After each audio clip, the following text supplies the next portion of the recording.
All right, y'all. So for those who have not heard the news, there was a school shooting today in Texas. As of now, 8 to 10 people have been killed, many others injured. This video may not have no rhyme or reason because I don't have enough details about the situation, seeing as though the story's still developing, to talk in depthly about that. But I will say this situation put me in a very solemn mood and now has me thinking, like, how did we get here and what needs to happen?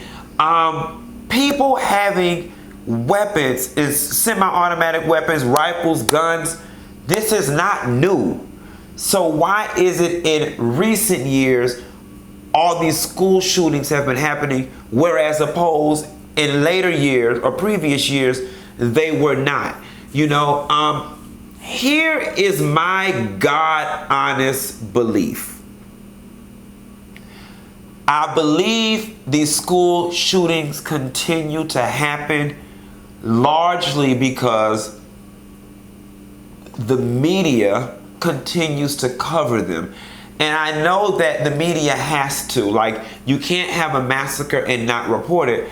But I think people being exposed to shooting up a school as an option via the media now puts those ideas in their head, or has put the idea in their head, because now we've got a whole generation of people who have to die out to make this school shooting shit something of the distant past. Excuse me. I wish, and I kind of feel like if the media did not cover these school shootings, then people would not know about them, then people wouldn't have the idea to do them. And so, am I saying the answer is to stop reporting them? In part, I wish, but we know that that can't happen. Now, I'm of the belief that civilian, everyday people should not own semi-automatic weapons. Like, I just can't understand for the life of me what statistically proven real life situation somebody would find themselves in that a semi-automatic or an automatic weapon is necessary. Like, those, to me, those are like war weapons, and quiet as it's kept, we shouldn't be shooting the fuck up out of people in war either.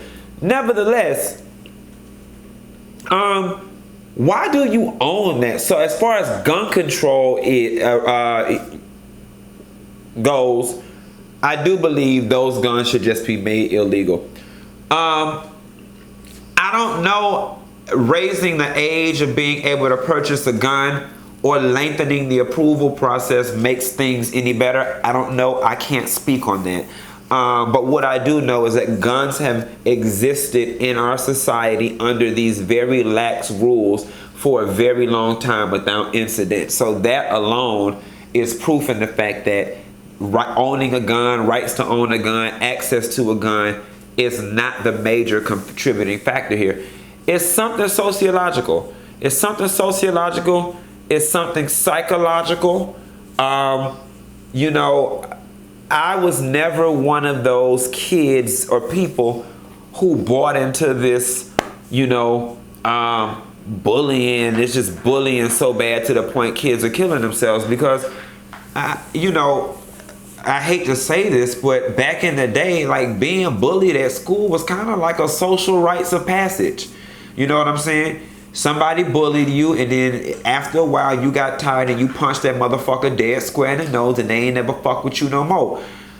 So when this bullying stuff came about, I felt the same way. Like, these kids need to toughen up. But because bullying has always been around, but I'm just realizing now there are a different set of circumstances, and we just live in a different culture. And because these kids keep witnessing this hanging, it's like, what does a sixth grader know about hanging themselves? Like, you cannot tell me that that's not some shit that's been in their head as a result of the media. And I'm not blaming the media. Media has to cover these things. But if I could snap my fingers and made it so that they didn't, and that the shit just stayed very localized, I would. Give me y'all thoughts on this situation, Nessa girl. Be sure to always like or subscribe. And I'll call you later, girl. Bye.